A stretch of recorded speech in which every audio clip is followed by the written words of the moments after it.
بسم الله الرحمن الرحيم وقرآنا فرقناه لتقرأه على الناس على مكث ونزلناه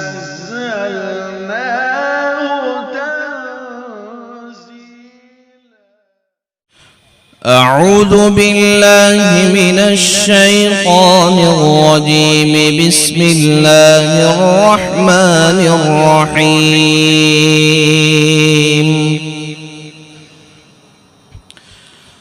ولقد آتيناك سبعا من المثاني والقرآن العظيم. لا تمدن عينيك إلى ما متعنا به أزواجا منهم ولا تحزن عليهم واخفض جناحك للمؤمنين وقل إني أنا النذير المبين. كما أنزلنا على المقتسمين الذين جعلوا القرآن عضين. فوربك لنسألنهم أجمعين عما كانوا يعملون. فاصدع بما تؤمر وأعرض عن المشركين.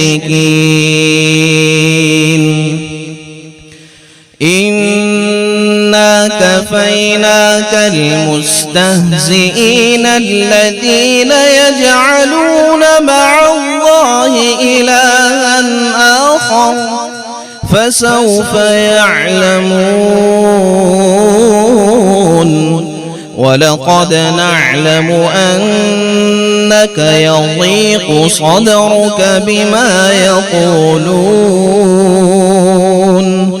فسبح بحمد ربك وكن من الساجدين.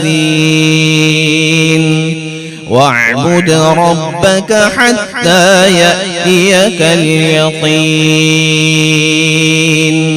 صدق الله العظيم.